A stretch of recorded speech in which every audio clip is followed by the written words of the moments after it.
Crossfire student experiences during the downturn in US China relations. It's held jointly by the Carter Center, the US China Perception Monitor, the US China Heartland Institute, the China Research Center of Atlanta, and the China Global Television Network. Now, student exchanges between the United States and China were initiated after President Jimmy Carter and Vice Premier Deng Xiaoping signed a landmark agreement back in 1978. Since then, hundreds of thousands of American and Chinese students have traveled across the Pacific in pursuit of a higher education. There's no debate that these student exchanges are and will continue to present a critical avenue for interaction between the American and Chinese people. But worsening relations between the US and China, magnified by the effects of the coronavirus pandemic, are threatening these people-to-people exchanges. And that's why we're here today, to discuss and explore how changes in the bilateral relationship are affecting the first and second-hand experiences of American and Chinese students studying in China and the United States, respectively. So without further ado, I would like to introduce our moderator, Matthew Chitwood. Matthew is a freelance journalist and has worked with hundreds of students through study abroad programs in China, such as CET, CIEE, and Where There Be Dragons. He has also worked for the Bill and Melinda Gates Foundation and the US State Department's Critical Language Scholarship Program. I'm your co-moderator, Kasturi Manikam. I'm a news anchor for CGTN in Beijing, presenting international news.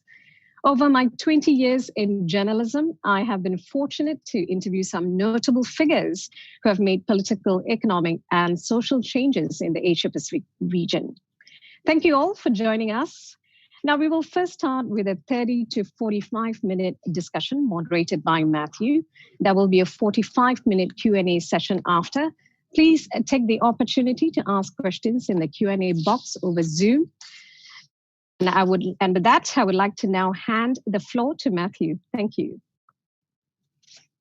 Thank you so much for that introduction, Kasturi. I'm looking forward to the conversation today very much. I'm honored to be part of the conversation because I myself was a study abroad student many years ago, and it had a significant impact on me, and both personally and professionally, on my worldview and my career interests. I believe there's tremendous value when we take the time to learn from one another, understand others and their perspectives, and perhaps now more than ever, as the US-China relationship is at its lowest point in recent history.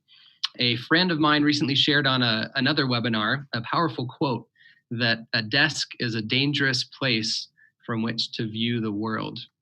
So thankfully today, we have four impressive panelists, two from each side of the Pacific, who have chosen to get out from behind their desks and experience the US and China for themselves. We are very much looking forward to hearing your four experiences and perspectives as students, especially during this downturn in US-China relations. So it is an honor to welcome Eric, Iris, Spencer, and Zoe. Zoe Jordan received her Bachelor of Arts in Global China Studies at New York University in Shanghai in 2018. She then completed her master's degree in International Relations at the Yinqing Academy of Peking University. Spencer Reeves is an undergraduate student pursuing his Bachelor of Law in International Relations at Duke Kunshan University in China's Jiangsu province. Both Zoe and Spencer are from the US. And next, Eric and Iris are both Chinese citizens. Eric Fan received his Bachelor of Science in Statistics and Political Science from Emory University in 2020. What a year to graduate. Congratulations on that, Eric. You made it through. What a year it has been. Eric is now a master's student in computer science and journalism at Columbia University. Iris Lee is an undergraduate student pursuing her Bachelor of Arts in Sociology at Emory University in Atlanta, Georgia. And she also studied in the US during high school in Washington State. So Eric, Iris, Spencer, and Zoe, welcome to the four of you. We are thrilled to have you. Just to start it off today, and Zoe, we'll start with you. Curious, 2020 has been a very big year. Lots of transition with COVID, presidential elections, travel study restrictions, U.S. China tensions. Share with us, if you would, how are you doing? Where are you, and what is at the top of your headspace right now? Thanks, Matthew. That's a great question to ask all of us in 2020, is just how we're doing. First, thanks to the Carter Center and for everybody for hosting us here. It's great to be here. I'm doing well. So I live in Washington, D.C. right now. I ended up also graduating from my master's degree in this year. And so I actually left Beijing in the winter of 2020 because of the COVID-19 pandemic. So originally was planning to be there through June, unfortunately came back in January for what I thought would be a 2-week vacation, and unfortunately haven't been back since.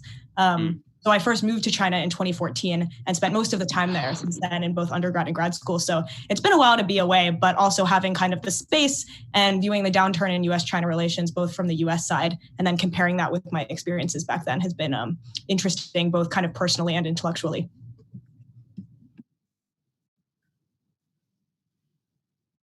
Thank you. Congratulations to you too on graduating in a big year. Eric, share with us, where are you based currently and what is in your headspace right now? Thank you, Matthew. So right now I live in New York City, and for my master's program, I haven't been back to China since I graduated from Emory. I usually go back home during the summer, at least a month, but that was made impossible this year. So I also usually go home for the Spring Festival during the winter. So this year is actually the first year that I did not go home for the Spring Festival. But overall, I'm enjoying my life here in New York. It's a big city, a lot of stuff to do. Of course, fewer things to do right now during the pandemic. But still, yeah, I'm very happy where I am.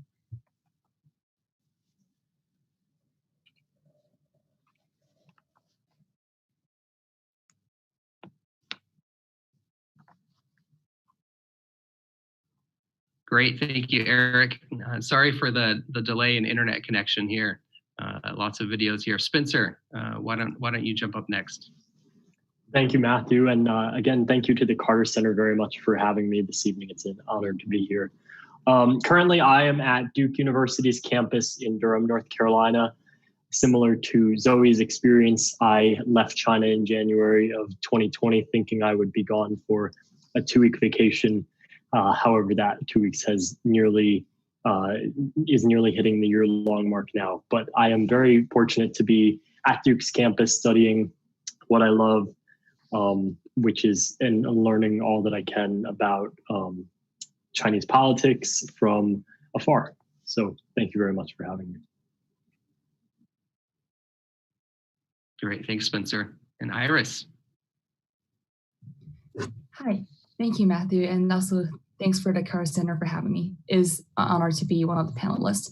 I'm Iris Lee. I'm currently in Yushu, Qinghai in China. So it's the Tibetan Autonomous Zone, and I'm blessed to be able to have a job during this time of the year, and also being able to be immersed in the Tibetan community is an honor to learn a certain to be immersed in a certain culture, I guess, in my life.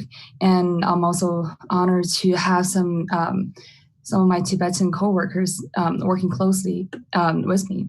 So the organization I work in is a nonprofit organization in China, and we work towards conserving wildlife and environment in China. So yeah, I'm also taking a gap semester at Emory University.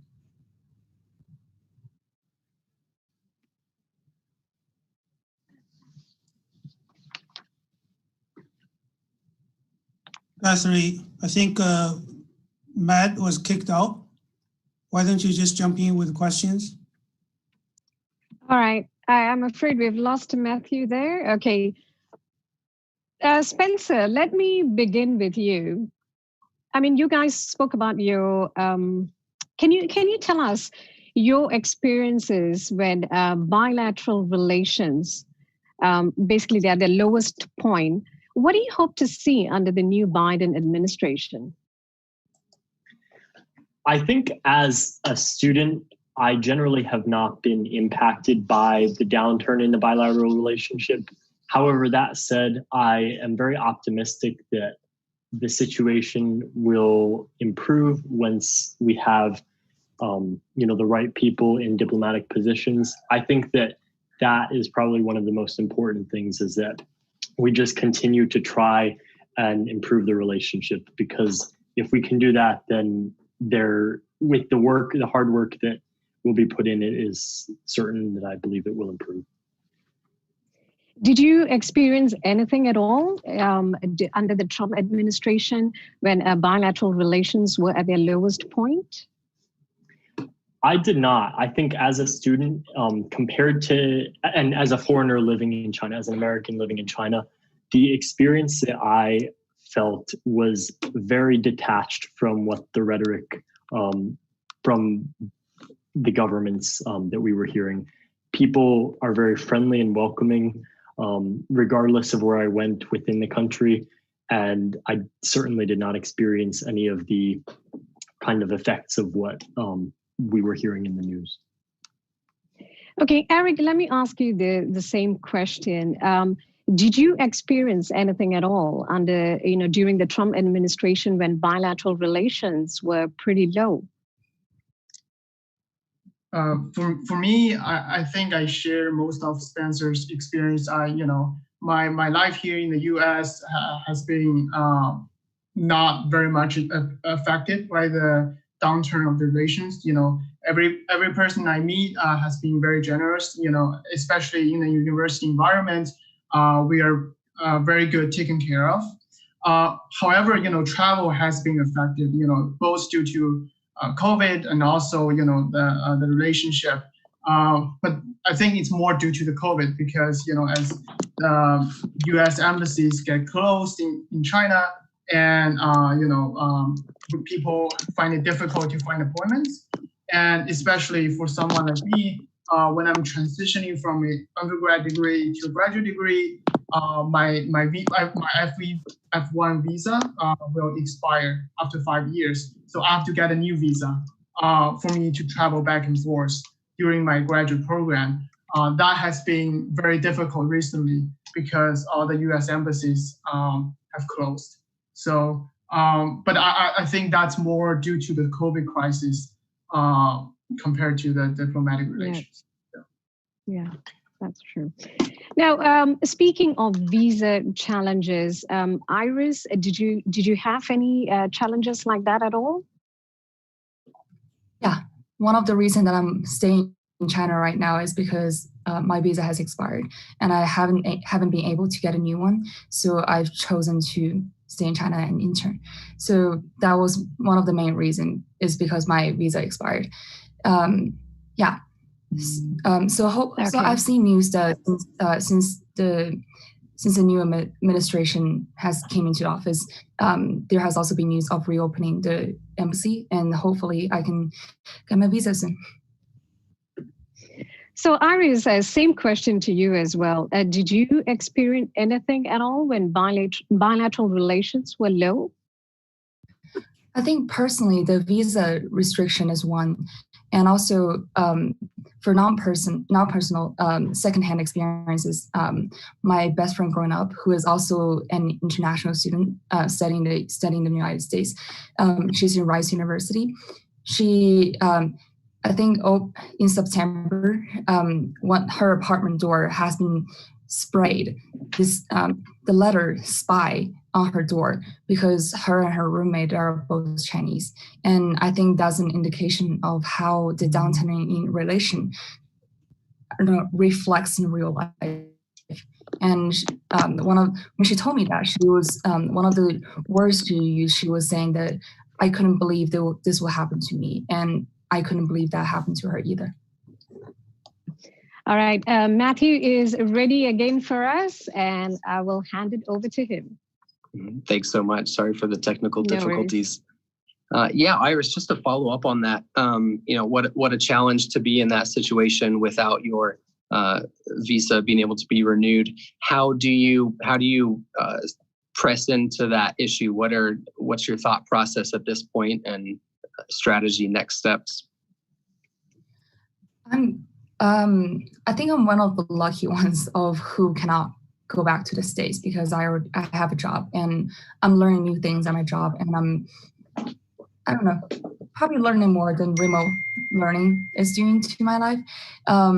And so some of my other friends who also have the same experience, same issue, some of them went to Singapore to get their visa, and some just have to wait. And so right now for me, I'm just waiting for the next time that I'm able to get a visa, and I'll stay in China until then. And I have no idea when, what date I will go back to the States. So that's going to be something that we'll see in the future. Sure. Well, best of luck. Maybe to provide a little bit more context for each of us to understand our panelists, just taking a step back, if you wouldn't mind sharing with us why you decided to study abroad in the first place, and how did you decide on your program?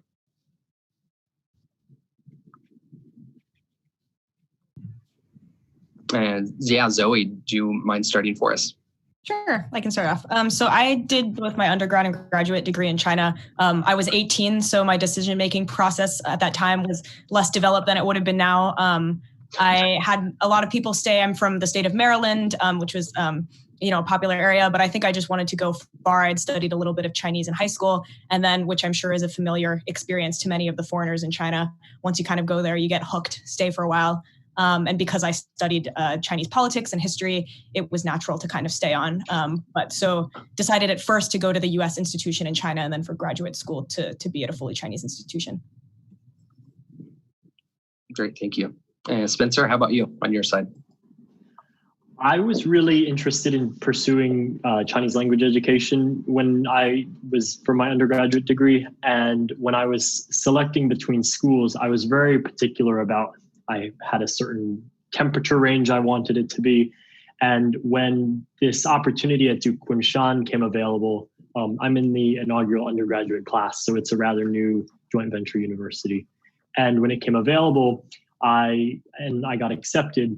I went over there for a weekend to China and met some of my fellow classmates. And when I saw the city of Kunshan, I really realized that, this is the kind of place that I want to continue my education, and I knew that I would be able to learn lots of Chinese while I was there. So still learning, but it's been really good so far. Good. Yeah, tell us a little bit more about that program. How does that work in terms of cross-cultural collaboration? Sure. So it's a joint venture university between Duke in Durham, North Carolina, and then Wuhan University. So they had graduate programs which started, I believe, around like 2015 or something like that. And then the undergraduate program, or it may have been earlier, the undergraduate program started in 2018. And it's a full degree granting program from, you get a Chinese degree from Duke Kunshan and then an American degree accredited by Duke. So we are continuously adding students to our program. We actually just completed our international admissions. The deadline has just passed for that. And we found out that our applications had doubled compared to the number of students who had applied last year. Interesting. And one might think otherwise, given the downturn. Why do you think the reason for that was? I think that it was very interesting because, I think that, again, as some of us have already said, right, that we as students in these countries don't necessarily experience the direct effects of the political rhetoric. And the fact that people are still very interested in learning about Chinese culture and American culture. So I think that is a large part due to it. Great. And Zoe, let's actually jump back quickly to you. If you wouldn't mind summarizing really quick your programs, because those are actually quite unique and different programs as well. Tell us a little bit about NYU Shanghai and Yinqing. Sure. So NYU Shanghai is, well, it has probably changed since I left, but when I was there, we had about 300 people per class. We're half Chinese, half international. About half of the international student body is American. 4-year undergraduate joint degree between New York University, and we're paired with East China Normal University in Shanghai. And in that school, people can take programs anything from computer science to biology to China studies. You don't need to just be studying China while you're there. The graduate program, Yanqing Academy, is we're about a third or less American international program within Beida. It's a graduate program, and there everybody gets a master's in China studies, but you can concentrate in different things. It's also a fully funded program, which is nice for a graduate school option. Great. And Beida being Beijing University or Peking University, of course. Iris, tell us a little bit more about your programs. Well, I studied 4 years in the States for high school before coming to Emory. So my choice for high school was basically my dad has a really good friend in Washington. So that was not really my decision of the place I go, because I was 14 at the time when I came into the States. For right now, I'm studying I'm studying philosophy and also double majoring in sociology and religion. So yeah, I applied early decision to Emory University and fortunately got in. So yeah, I'm still an undergrad student. Fantastic.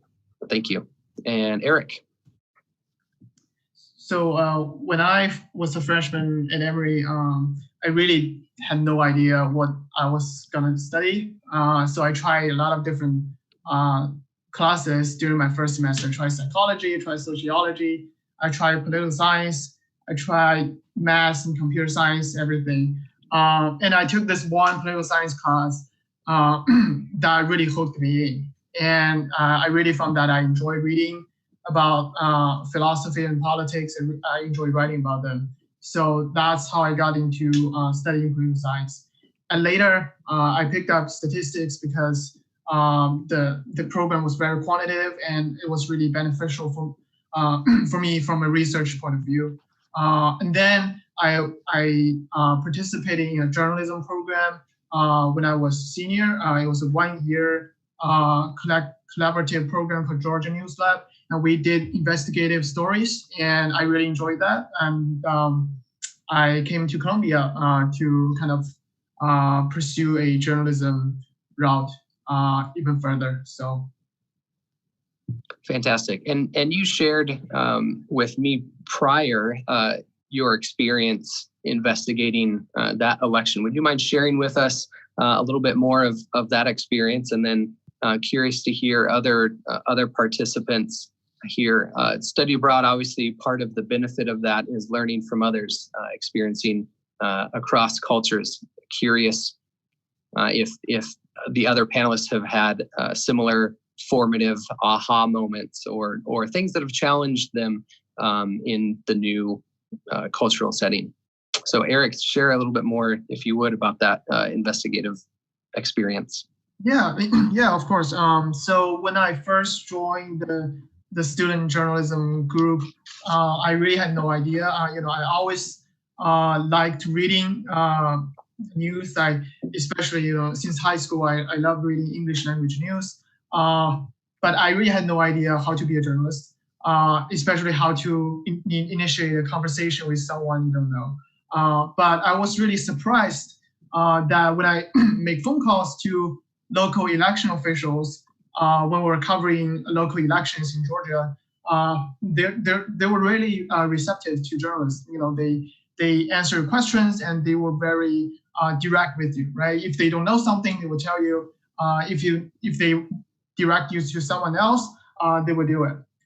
So that was a very eye-opening experience because that was, as everyone knows, it's a level of openness and openness to journalism that I've not experienced before. So that was really eye-opening for me, and that kind of consolidated my my path forward. Right, I really decided to pursue journalism because that experience really, encouraged me that this is a very valuable thing to do going forward. A quick follow-up on that. I'm curious, a journalism, interesting field. What does that look like, navigating that for you, moving ahead, whether being in the US or a journalism career back in China? So for me, I really started as a data specialist because I studied statistics. It was very rare in the newsroom to have someone who knows coding and programming to help them deal with a lot of databases, scraping the internet, etc. But then when I got into the investigative part, I found that I really enjoyed the reporting as well. I really enjoyed talking to people. I really enjoyed writing news articles. I think it's a great, it's a great opportunity for me. I'm very lucky that I had this experience interviewing people and writing articles here in the US.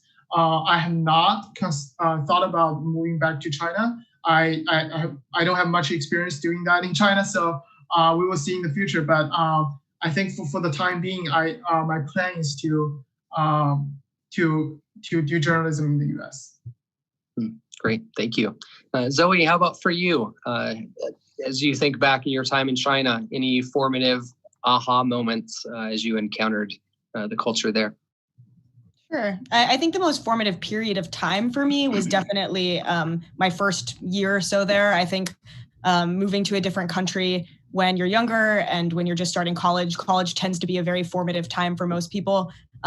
But only kind of learning how to become an adult as a college student, but also doing that in another country, I think was very valuable for me to kind of grow into my own personality, but also to step back and then look at my own country from this new perspective, right? So it wasn't just about learning about China from within China. It was also about being in China and then looking back and understanding, what my own country was and the types of political changes that we were going through as well. So that would definitely be my most formative kind of period of time. That's great. Share with us, if you would, what were some of those takeaways as you looked back on the U.S. from a different perspective? Takeaways, I think a lot of the discussions that my friends would have in the U.S. about like culture or politics, race, all of that, I think it was just useful to not simply contextualize that within the US context, but then also put that into a larger global context, right? So in our school, many of our friends weren't just Asian Americans, right? Like you wouldn't just be Chinese American, you could be Chinese American or Chinese American. And those are three distinct identities.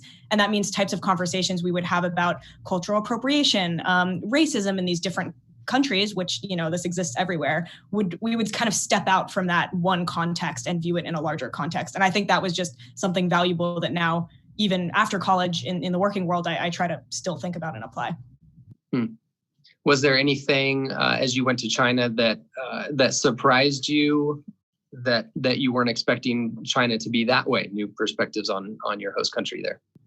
I was surprised by everything every day, right? That's the fun part about living abroad is these little moments on the street are surprising. So the most surprising things are now that I can't sit back and think, but you're walking down the street and you're just like, why are these people burning paper on the side of the street today? Or is today a holiday? Things like that. So I guess I would just say that one kind of larger takeaway is I think sometimes people are surprised. People from the US could be surprised when they go to China and they see Chinese people, saying things that we don't agree with or might seem nationalistic and different. And we're quite surprised that our Chinese friends aren't waiting in their virtual bread lines for their freedom for us to give that to them on a plate. So I think learning to kind of respect people's individual opinions, which may have seemed, surprising to me as an American and my thoughts on all of these larger issues. But I think it was good to kind of understand why people had opinions that differed from my own, even if they were surprising. Yeah, thank you. Same question to you, Spencer. Formative moment as you have engaged in study abroad like this? I think one of the biggest moments for me was actually one that was similar to Zoe's, is having been outside of the United States and being able to take a look back at our country as and sort of the political situations there.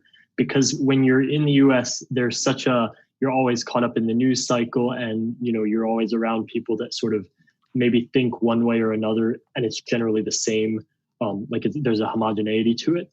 Whereas when I have been in China and among my classmates, everyone thinks very differently, and all of us are still, our opinions are still, we're very malleable in the sense that as we learn about these topics, our opinions change, and we sort of have this discourse as we're coming to a mutual center point of what are we learning about. We're learning about one culture, we're learning about another at the same time. And I think that was fascinating to me, because especially in, as an American growing up in a public school system, I think that public school can tend to be, or schooling in America can tend to have a certain political leaning. And I really appreciated, not having politics be the entire center of my life, but also, still learn about them in a way that I can continue to develop those thoughts from my own. So, is there a specific takeaway or perspective that you were challenged by? I don't think that there was any one in particular, but especially in 2018, that was the midterm elections, the fall of my freshman year. It was very interesting to see how engaged lots of my friends who were not from the US were on that topic. My friends from other international countries, friends from China. And so sort of the discourse around that changing, if that answers your question. Yeah, thank you. And Iris, what's your experience been? Any formative experiences through high school or university here? I think one of the moments I keep thinking back to is, I think a year ago when I was on this Uber, on this Lyft to a karaoke place with to go celebrate with my friend. I was talking, the driver was Black American and was a Black American guy. And we had a great conversation talking about how music differs through cultures between US and China. It was very inspiring conversation. And at the end of the drive, he told me, you know what? At the end of the day, we all came from Africa, and at the end of the day, we're all brothers and sisters from different parts of the world.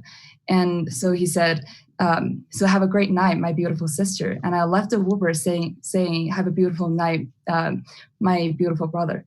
And it was great that I think it was America that a lot of us imagine or hope or wish to be, but in fact, the reality is not. And I think back to that a lot because I think that's I think he presents a very hopeful future for, or an idea that we all hope America to be. And that is something that I learn from time to time living in the States about issues I have not thought deeply before. I think the first time I heard about race, the race issue in the States was when I was in 2008, and I was in primary school, and my school broadcast said the first Black American president was initiated in the States today, but that doesn't mean the race issue is solved in the States. And I remember I was puzzled at the time. I didn't know what the race issue is, what racism is, and also what that would mean in life. And I think I learned the good and bad in the States. I learned there are people who are hopeful for the future. I got to know people who are intellectuals, who are brilliant people, who are kind people, but also got to see what the other countries' issues are. And I thought deeply about how to change those and also compare to issues back home. So I think my study abroad experience has really enriched my life and also broadened my work wheels and also thought. Great, thank you so much. Curious, in similar way that Zoe and Spencer shared, looking back on their own countries and how their experience in their host country enriched perspectives back on their home country. What were some of your takeaways, Iris, as you look back to China?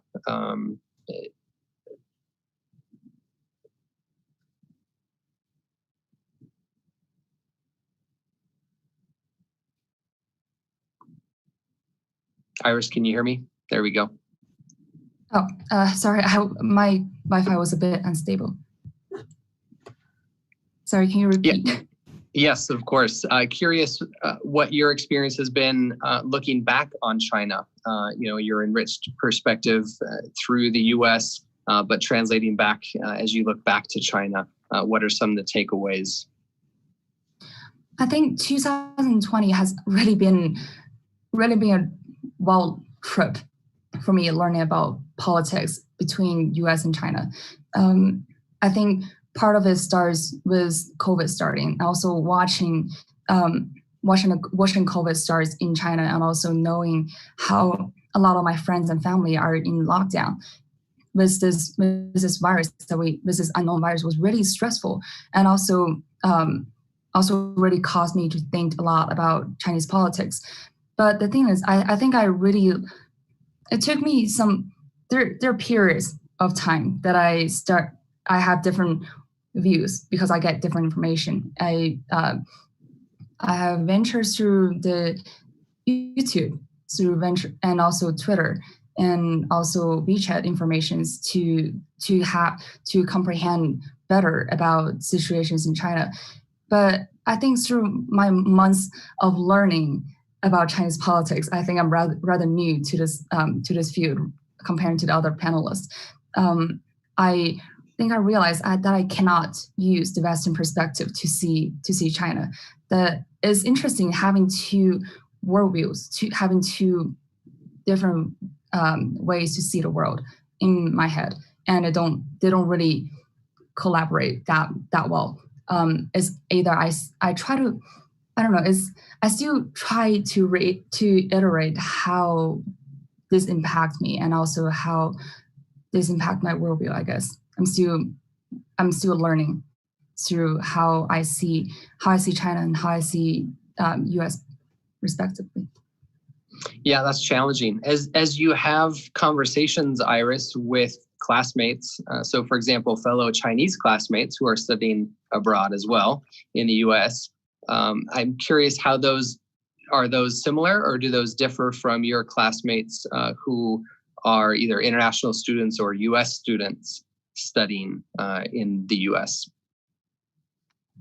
I think it's interesting how students assume other people's political intentions, I guess, because I remember I was taking one of the Chinese professor's classes, and I was talking to one of the Chinese international students, and one of the questions he asked me was, "Is the professor anti-China?" But I don't think that. I think my U.S. professor, my U.S. classmates, they assume that professors are maybe at this time anti-China. I think that's very different assumptions. The Chinese students assume that perhaps all Chinese professors of nationality or ethnicity will lean towards their answers about more pro-China, while the other professors might be more anti-China. And I think that's interesting how to assume just political intentions right off, I guess. How about for you, Eric?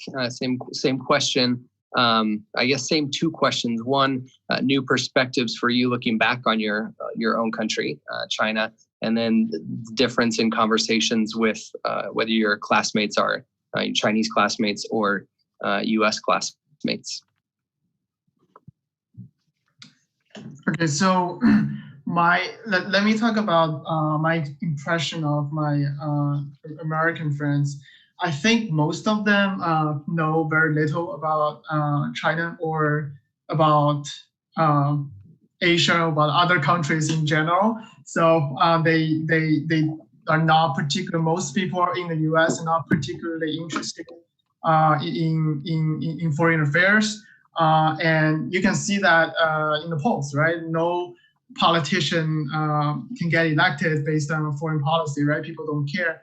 But when I talk to them, right, people are curious, and they get some information from the media, and they hear some stories about, maybe Hong Kong or whatever, and they tend to have a very naive view on a lot of issues. And when you explain to them, they realize, oh, there's so much history behind everything, and there's so much complications behind every issue. So that was my general impression, that most Americans are not particularly interested in international affairs. But there are those, including Zoe and Spencer, and that are very much experts in this field. So it's different, and that's different from my Chinese friends, right? I feel like almost all my friends in China, and also my Chinese international students here, they care to some degree about China-U.S. relations. They care to some degree about U.S. politics. And I think if you ask anyone in China, they know something about the U.S. They know something about U.S. politics. So I think that's a big difference. And that makes my life a little bit harder, because my parents and all my friends in China, they would follow the news about U.S. politics on WeChat and on Weibo or whatever. And they will ask me questions all the time, right? And they will see there's a protest in New York, and they know I live in New York, and they will quiz me, right? What's happening in New York today, right? Are you all right? Is there a riot? But of course, those kind of news are often amplified, in China. Protests happen in the U.S. every day. Very few of them turn into riots. But still, my parents are very worried, and I have to explain to them, 99% are peaceful people. Just they're not trying to hurt me. Yeah, parents are an important part of the study abroad mechanism. Most parents are the financiers of that, and so they're an important, certainly, player in making that happen. Curious for Eric and Iris, as you talk to your classmates, as study abroad is shifting, there's over 350,000 Chinese students who were studying in the US in 2019, 2020. That's a lot, but it seems like the trend is going down. Those numbers are dropping in part because of the downturn in relations. Iris, your experience with visa restrictions, challenges like that. So as you're talking to your parents, as you're talking to your classmates, are the things that they're saying and expressing, are those lining up with this rhetoric of tightening restrictions and declining interest in studying in the U.S.? I think so. I've talked to some of my friends who graduated, who are graduating soon. When they're thinking about graduate schools, they're considering other countries rather than the States, because it's more, it feels very uncertain what we experienced in 2020. It feels like, with the visa restrictions, and also in July, last year, July, we had the F1 visa restriction thing. That was also very unpredictable. And I think that many of the concerns is that people don't want to go through those stress. It seems like there are also other good options of countries who seem to have less turbulences in terms of those legal restrictions. And and also my parents, when they were talking about graduate school with me, they also asked me if I consider other countries to study. And I said, from my perspective, I wanted to continue to study abroad. I wanted to complete graduate school in perhaps a foreign country. But honestly, I think most Chinese students are similar to me, that we don't really care which country. Perhaps the first option is the United States. If that doesn't work out, to us, it seems like there are also other good options too. How about you, Eric? For me, the downturn of relations doesn't actually affect my personal planning that much. I always wanted to study in the US, and I know that there are very good programs in the US that I'm particularly interested in. For example, this Columbia program. So that didn't actually factor into my decision that much. And what's the other part of the question? No, that was great. That's perfect. Okay, thank cool. you. Zoe and Spencer, flipping that on its head, the Wall Street Journal recently came out with an article saying that interest in China was cooling, numbers down. As you talk to classmates, colleagues, what is the sense? Do you sense that there is declining interest or fear on that end of things? Yeah, I can start to answer that. I mean, I think Eric's point earlier about, not a whole lot of people in the US knowing about China is a good one, right? And like the main reason why we should have more people able to go there. And so I think the problem has two elements. One is interest and the other is access, right? And I think that it's no surprise and not something new that it is becoming harder for foreigners to live in China. And being a student is one of the, only options now to actually like live there and work there. So I think one problem is the kind of institutional constraints that are largely driven by a decline in Sino-American relations. And then there's the individual decision about how you want to navigate those constraints and kind of what you're willing to sacrifice to live there. And I think that on the one hand, there are very good reasons why American citizens might not want to, go to China, take money from a Chinese institution because of the effect that might have on their job opportunities coming back to the US.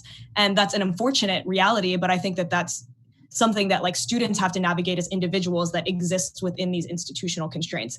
So I think that it is a shame that there are this like larger culture and these larger problems, but it's hard then to, and this kind of goes back to what Iris was saying earlier about her professor, having people be for or anti-China, right? Because a student's role isn't to be either of those things. We're supposed to go there and then we learn things and we take that back. And so it's a shame when these institutional constraints then put students in that relation or in that position where, maybe a business student feels comfortable going and being at a Chinese institution, but a graduate student studying politics or security has to think more about what types of like censorship constraints or things that we're willing to put in order to have access to our research. Right. That's great. Thanks, Zoe. How about you, Spencer? Thoughts? It's interesting because I think, yes, on the one hand, there is the general decline in interest, but at the same time, it's juxtaposed against what I said before about how my program in particular, we have received double the amount of applications we received in the year prior. And so, it shows that I think that there is hope, that people are still interested, at least this is for the undergraduate level, in kind of coming to China and seeing what the country is all about. Because, even amid all this political rhetoric back and forth, that there is still lots to learn and a lot of potential. What do you think needs to happen to foster that environment a little bit? What kind of environment?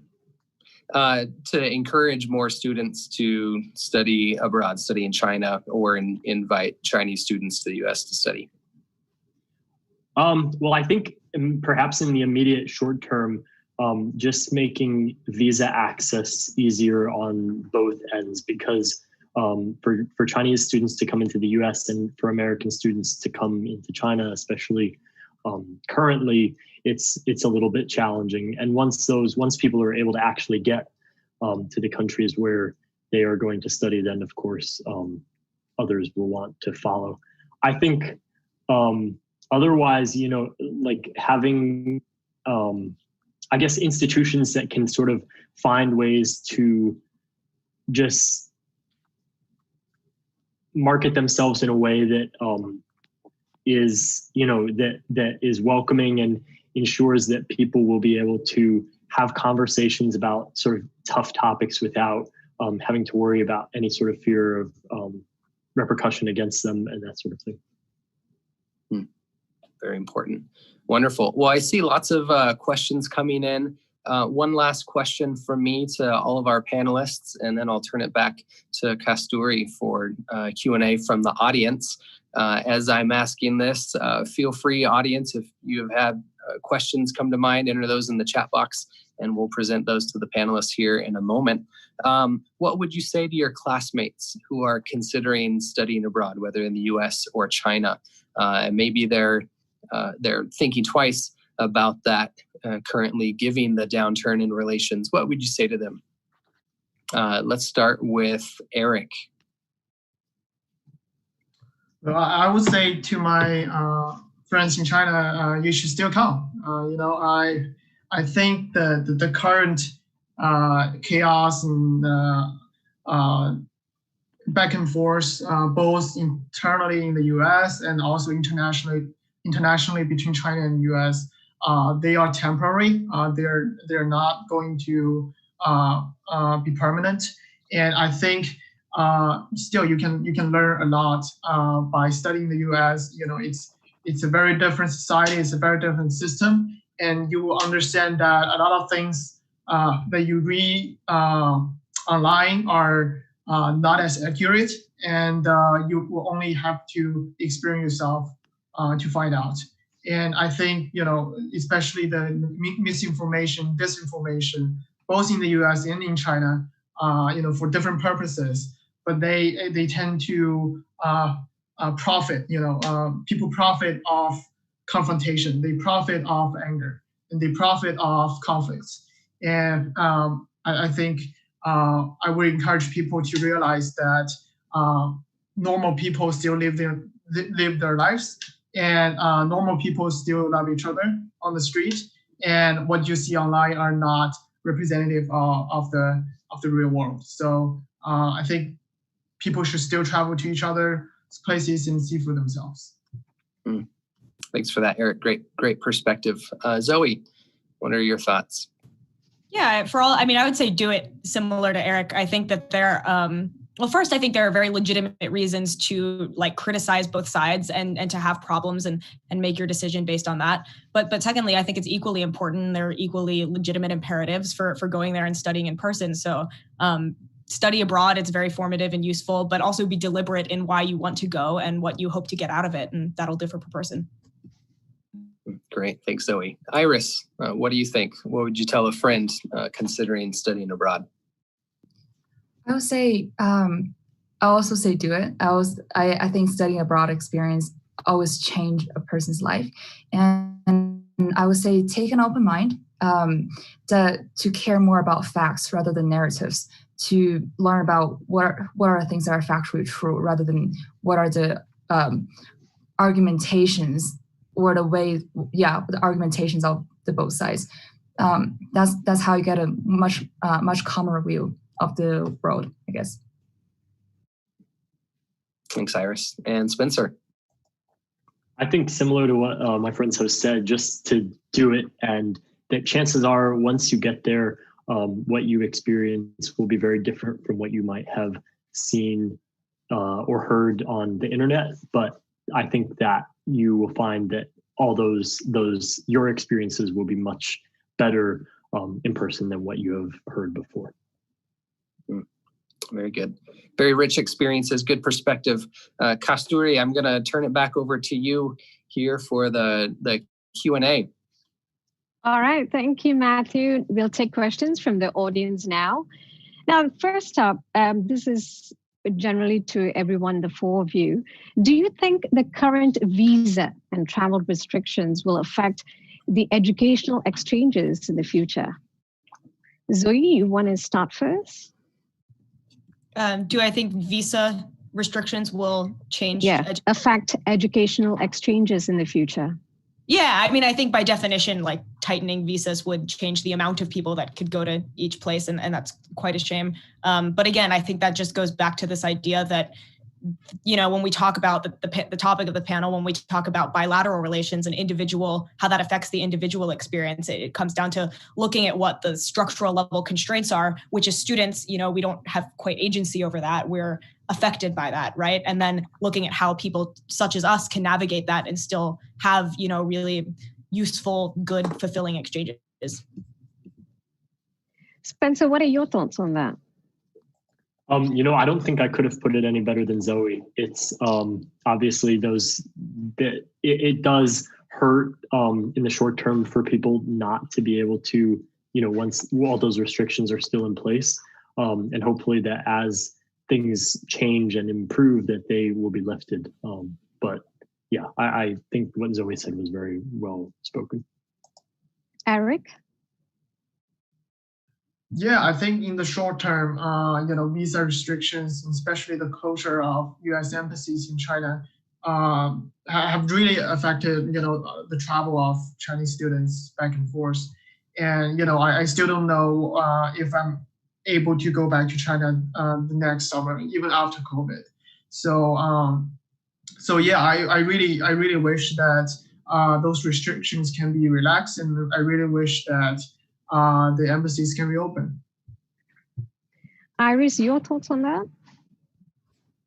Similar to Eric. And yeah, it's also very uncertain for me, looking at the future of when I can go back to the States, depending on when I can get a visa. And also, I think the restrictions of international students also have more implications, even in classrooms. Because when I was taking remote classes last semester at Emory, I was trying to take below the minimum of 12 credits because I was also working full-time. But it's impossible because of the immigration status. The school has realized that people want to take less classes, lesser than 12. So they relax that to all students, that people can take below 12 credits this semester, this upcoming semester. But it's not relaxed to international students. So we can still remain the immigration status. And I think that's also a huge toll on how people plan their lives and how much stress that will mean for them for taking above 12 credits during remote classes. Okay, I've got another question for all of you guys as well. How do you evaluate the media's role in shaping the opinions of your peers and their own perceptions of US-China relations? Zoe, you wanted to take this question first? Sure, thank you. I think that's a great question to bring up, the role of the media. I think for the four of us on this panel, I think that our opinions kind of have skewed different than the general population because we've cared about these issues for a while, right? Like both Spencer and I have been in China thinking about it for a while, and both Iris and Eric have been in the US following it for a while. So we're probably not the best barometer of the general population, but I think it's still important to look at how our opinions have changed over time relative to maybe our friends and family who haven't studied it. So on the US side, I think that the fact that U.S. China relations is kind of at the forefront of the national psyche has been different. And I think Iris's point before is good, which is it tends to be this either for and against binary decision. And for people like us, hopefully we can add a little bit of nuance to that. Thank you. All right, Spencer, jump in. Yeah, I think the media has a very significant role in kind of determining how people view U.S.-China relations.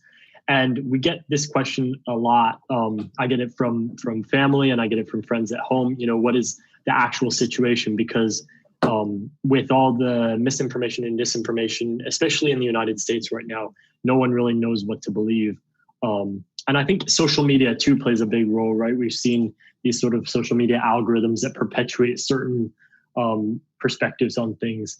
And so, yeah, I think that it's that this kind of perpetual bias towards one way or another, again, that either or is a big issue. But the four of us, as Zoe pointed out, right, we kind of have a different perspective, and that we sort of the importance of reading both or all sides of this story rather than just following one narrative on what the situation might be. Iris?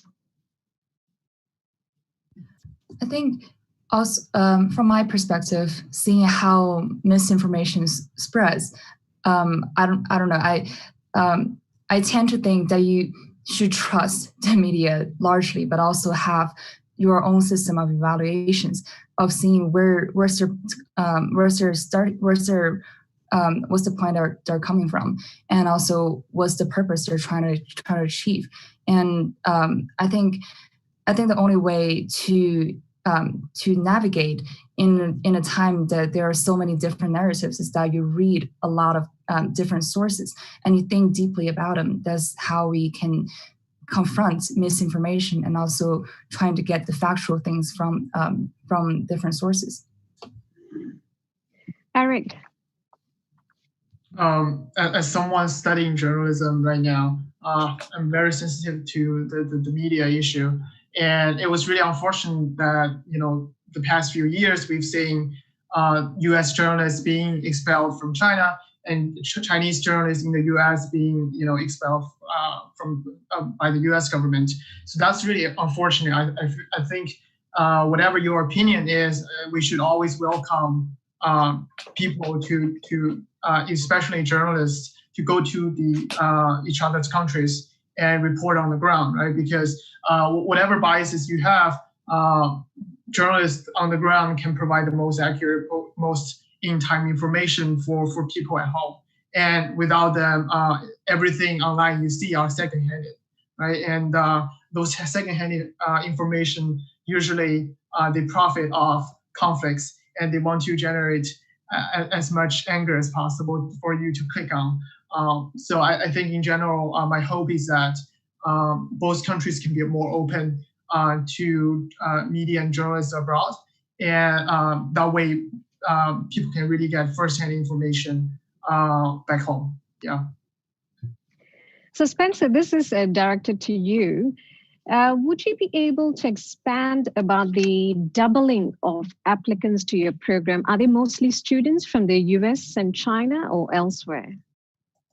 Sure. So that doubling in applications are from international students. So the majority of them come from the United States, maybe about perhaps half of them. I'm not sure of the exact statistics, but a number of others come from countries all around the world. The students from China apply through the typical Chinese university application track. So they'll take the Gaokao sometime in June, and then we'll apply to the university through that. So that doubling is not including our Chinese student population. All right. Now, this is one of my favorite questions, actually. Eric said that he found that most Americans he has met are not interested in China. Iris said one of her most memorable encounters in the US was with a Black taxi driver. So basically the question, to summarize it, what do all of you hope to see under the new Biden administration? How to improve bilateral relations, and what would you like to see under the new Biden administration? Zoe, you want to start first, or anyone can jump in? Sure, I can start first. Thank you. At the political level, stability would definitely be top of my list. I mean, I think for individuals who, want to travel to and from these countries, that's the most important thing. But I think kind of as the question is discussing about kind of like cultural exchanges, I think a reinvestment in culture, in sports, in global health, in, individual level exchanges outside of the strict politics and security sphere is super important. I mean, we've seen historically that a lot of these connections do come up from sports, be it like ping pong in the 70s or the arts and culture music scene now. So I would definitely say a investment in arts and the like. Okay. What about Spencer? I think also ensuring that sort of the diplomatic strategy is one that's unified, and with the people leading that have had experience with China before, that they're not sort of new to the arena. And then also just, again, kind of the sort of pushing people to experience both countries, which generally will come with the stabilization, I guess, of the relationship. They go hand in hand. But just, making it easier for people to travel back and forth between the US and China. And as that accessibility grows, I think things will perhaps stabilize. Eric? I agree with Zoe and Spencer, but I also want to add that rhetoric does matter. As Biden repeatedly said during the campaign, that the president's word matters. And I feel like the general atmosphere and general this feeling of conflict really comes from the previous administration the rhetoric against China and everything about China is bad, and Chinese students are bad, and Chinese journalists are bad, and the COVID is a China virus, etc. So I think that the rhetoric does matter, and that's what regular people on the street hear. They don't understand, sophisticated international relations. They don't understand foreign policy, but they know what their leaders are saying. So I think my hope is that the incoming administration and also both countries. I think I hope to see an ease of rhetoric. I hope to see that coming back into normal diplomatic rhetoric instead of this rhetoric of conflicts and anger and confrontation. Iris, would you like to add to that? I think my biggest hope is that the COVID situation can be calmed soon.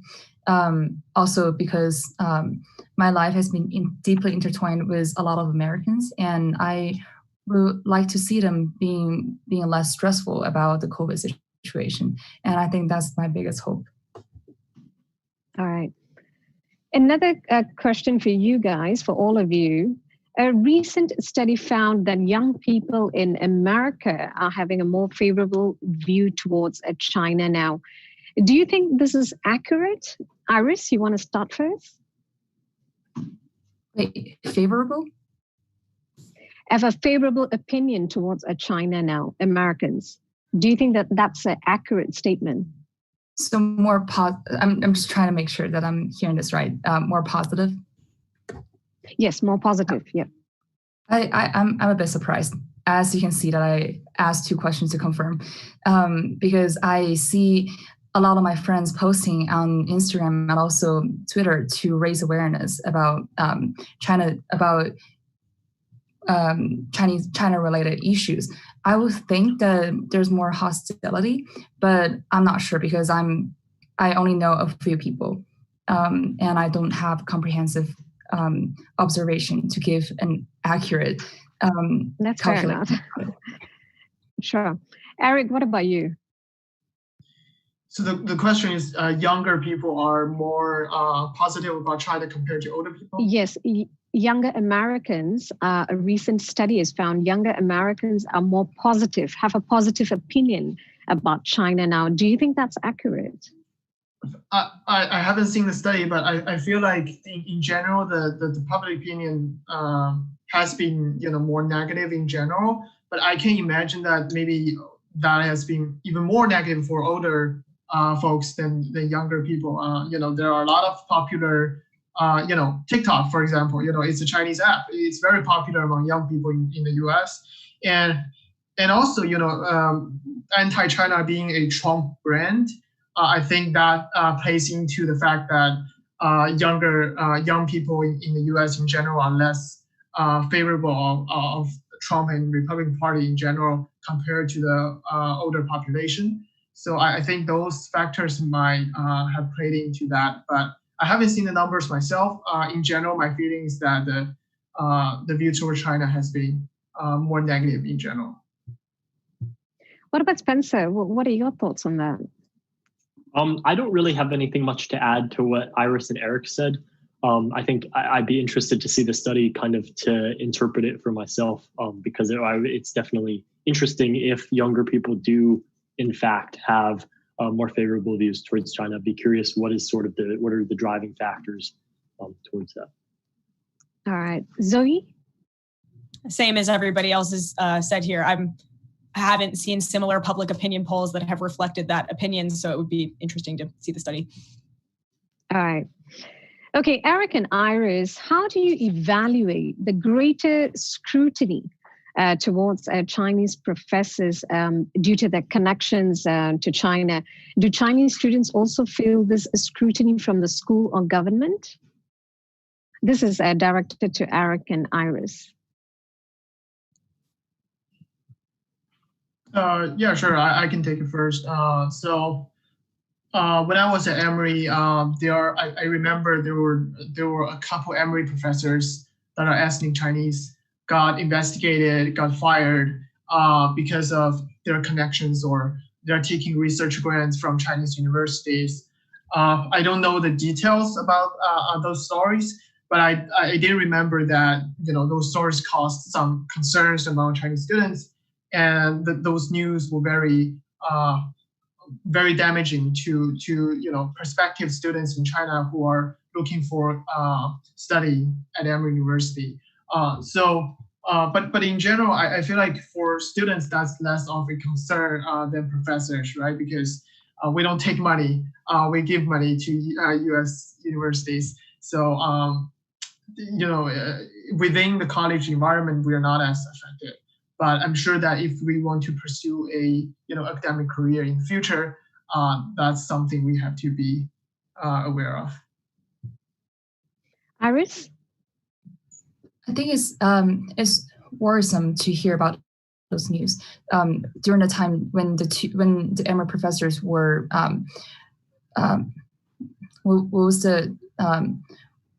were given allegations of their for their connections to Emory to Chinese universities.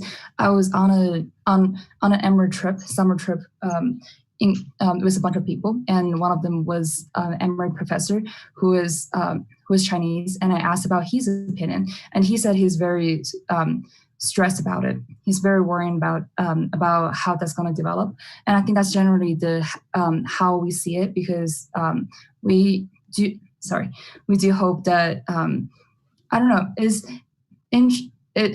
we do hope that a lot of things can be examined more closely before they give allegations towards the professors. And I think also if you look into the details, many of them seems also worrisome. When the Emory professor was given allegations, I think they shut down the entire lab, I think, including the data of the graduate students have been working at. And I think there's also a lot of damage to the students. And it seems like how they act on those professors are very, I don't know, they don't seem to have that much factual grounds and before they actually do things to the professors. And I'm not surprised by it, because living in China, a lot of things are worked out that way. But I don't think I've seen something that abrupt being done in the States, and I think that's worrisome. Spencer and Zoe, I just want to jump in a bit. Did you face any sort of discrimination at all? I think first of all, white privilege is something that exists in the U.S. and abroad, especially like both of us are white Americans in China. That certainly changes our experience versus, Americans of different races and ethnicities. I think there's kind of, if you live and study and work in the US for a certain amount of time, like you can become an American. That path isn't viable for foreigners in China. And so the extent to which we can integrate ourselves in that community has an inherent limit. And I don't think that that's the goal for most foreigners going to China, at least in my experiences, is because we want to like integrate in that culture, which is important because we are not. So definitely heard, anti-American sentiment from various people, but nothing that had kind of made me want to leave China or that was unexpected or anything like that. What about you, Spencer? I've had very similar experiences. People have been generally very welcoming, sort of detached from the government level rhetoric. But again, the same point that as an American or someone who does not look Chinese, I'll always be a foreigner within China, and sort of how, in the future, what does that mean for if I want to live in China and work there? I will still be a foreigner in that country. So sort of not generally discrimination in a sense, but at the same time, there is sort of a differentiation between someone who's native and someone who's not. So Eric, this question is for you. You live in New York. Have you experienced discrimination at the university because the fact that you're Chinese? Was it virus related due to the COVID-19? No, not really. I haven't experienced any discrimination at Emory and also at Columbia, I don't think that was an issue within college. I think especially on campus, it's everyone is very nice to each other. No, I haven't experienced any. Okay, and this question is directed to all of you. Did you guys face any sort of pressure or comments from your immediate peers at all? Zoe, you want to start first? Sure. Do you mind clarifying just pressure in what way? Just comments related to COVID-19, the fact that, you're studying in China or anything at all. Negative comments from your peers at all. Did you receive any while you were in China? Well, when I was in China, I think people were worried for my safety as the news, coming out of Wuhan at that time, I wasn't anywhere near it. But I think that, because the news hit there first, people were worried. And then when I came to the US, sure, there were jokes about me bringing it over to the US by friends. I considered those lighthearted. So my large answer would be no, I hadn't had any pressure outside of, general concern for my safety. Okay. Spencer? I have never experienced any sort of negative comments from my peers or family about my time in China. Okay. Eric and Iris? No, not really. Except the reality that we have visa restrictions and we have to stay at home all the time. But aside from those, there's not external pressure from others. So Iris, did you face any at all from your peers? I don't think so, but I think I take some precautions. Looking back, I think during the months from January to March, I don't think I was really stressed. I was really stressed about how people would think about seeing an Asian coughing or sneezing. So instead, I have never coughed or sneezed in public or in the presence of other people for a whole month, because I was afraid of how people will have negative comments. But in reality, I have never experienced anything of that sort. All right, this is directed to Spencer and Zoe. Similar to Chinese professors in the United States, there's also increased scrutiny of American and foreign professors in China. Did you feel the scrutiny as American students in China? How did it influence or affect your studies? At my university, I've never felt any of this sort of influence to sort of censor what I'm saying. We've adopted a system that we sort of just say whatever we want, and then what's said in the classroom stays in the classroom. And, when we're talking about it among friends, we can say, oh, we talked about this, but we're not going to attribute it to any one person. So everyone can feel sort of safe about what they're saying. So yes, as a student in my program, I've never felt that I've had to sort of protect what I say or not say certain things. What about you, Zoe? Yeah, I think expanding off Spencer's point, maybe this question is evoking two different types of pressure. One, which is what happens when you're in China and the types of things that you can say and do. And the second might be pressure about how you're perceived back in the US. I think there's certainly larger skepticism of Americans who choose to, for example, take money from a Chinese institution or spend a lot of time there.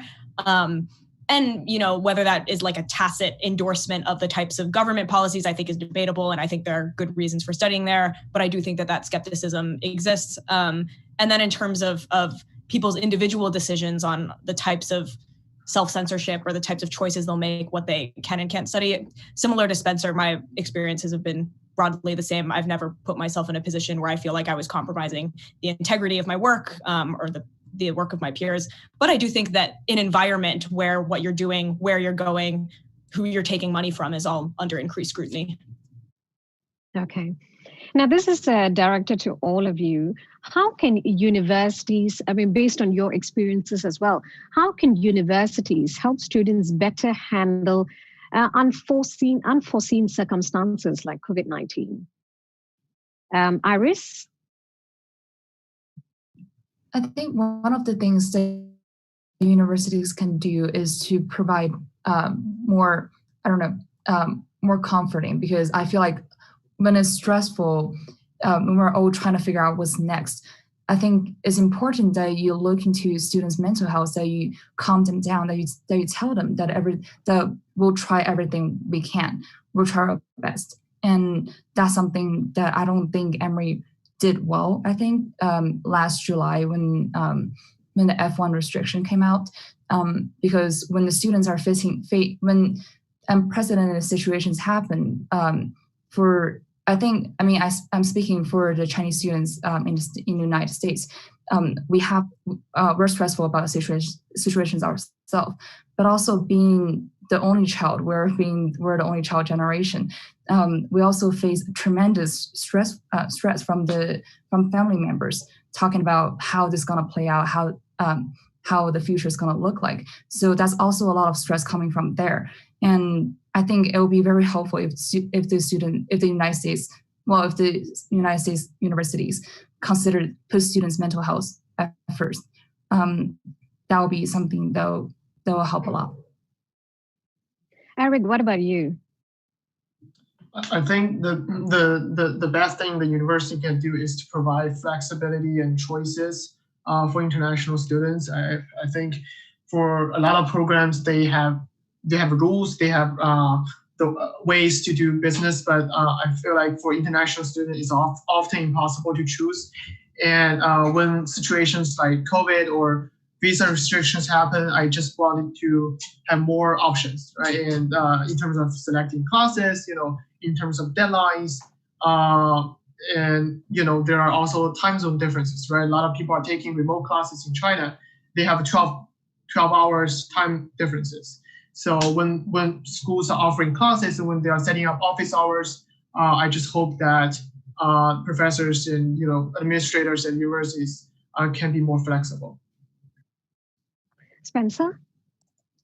Yes, I think the same thing can be said from my perspective, the flexibility and sort of just attention to students' mental health and well-being, because not only do a lot of people have sort of this increased pressure of time zone differences, but also perhaps at their home countries, they might have also certain responsibilities at home, such as helping to care for their siblings or helping to cook or run errands for their family. And so just sort of that added understanding that we're not in our usual environment where we can focus solely on our studies is something important to pay attention to. For sure. Zoe? I think everything that everybody here said was right. And that's a hard question, right? What can we do to prepare for something that we couldn't predict and therefore can't prepare for is quite hard. But just everything, flexibility and just prioritizing the welfare of the student and the faculty, right? The people who are interacting with these is just paramount. Yep. Okay, so I've got one more.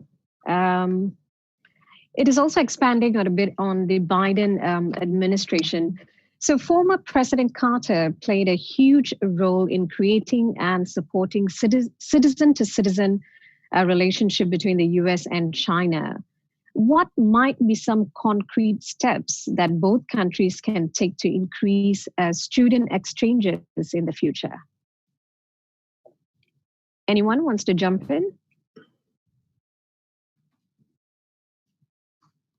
Eric, would you like to go first? Sure. I think that the number one thing is to, as we discussed, provide convenient travel arrangements, visa issues, and status issues, right? Because as F1 students, we have to constantly worry about our status, whatever we do or whatever, when we are picking classes, when we are looking for internships, every minute we are concerned about our status. We're concerned about visa issues. So that's my biggest hope, is to make it ever so slightly easier for international students to have more choices instead of being limited to just have one path without choices. Iris, what about you?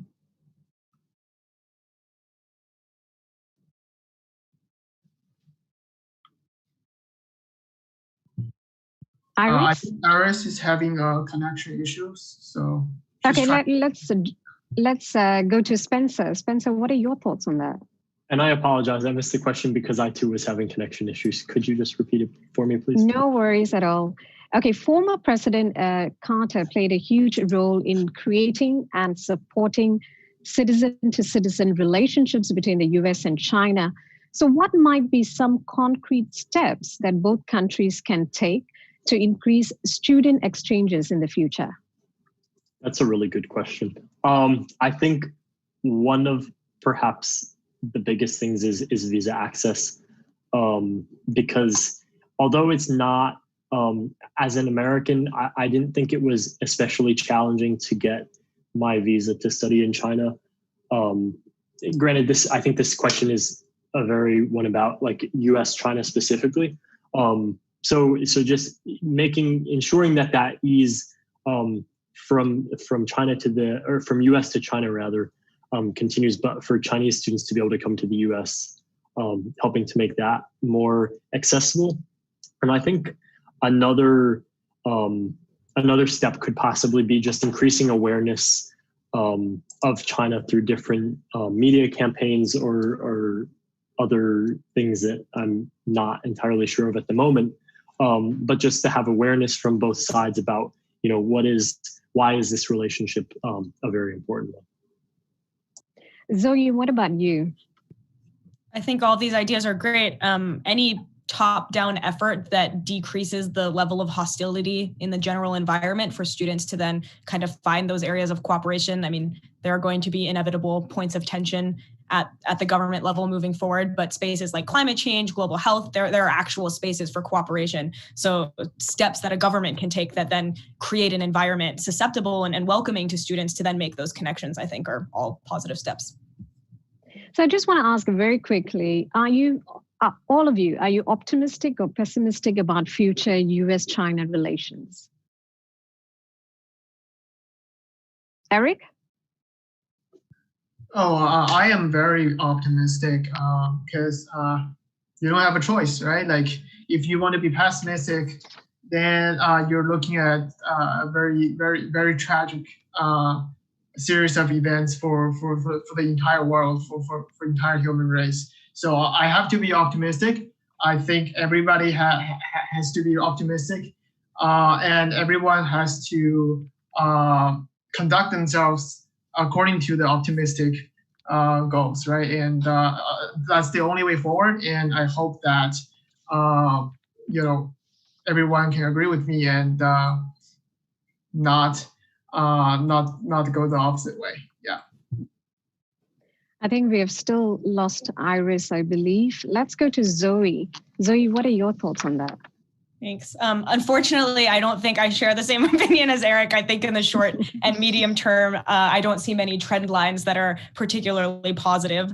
But I think that just underscores the fact that there are students who, in spite of those trend lines, are willing to go and do good work and learn good things. So while I don't see positive trend lines in terms of cooperation, I mean, we could define what's good or bad in the relations differently. I think that again, just underscores the importance of the types of things that we're doing.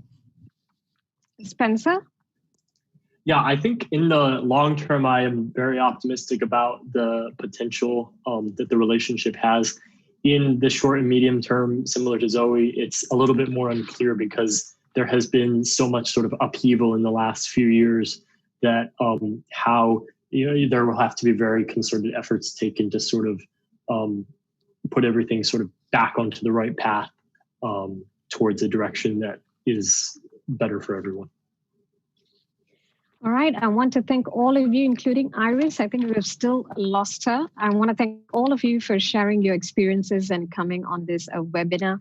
Matt, do you have anything to add at all? Only a tremendous thank you to each of our panelists. Thank you so much. Great perspectives. All right. Thank you, everyone, for those insights. Now, a global pandemic and diplomatic tensions have brought uncertainty to the future of Chinese and American students studying in the United States and China, respectively. We hope that the new Biden administration and the Chinese government understand that student exchanges have been an important part of US-China bilateral relations since 1979, and that the two countries continue to work together to facilitate this important avenue of people-to-people interaction. On behalf of my co-moderator, Matthew Chitwood, I would like to thank you all for your contributions. We look forward to holding more such discussions with young talents like yourself. Thank you and have a good day.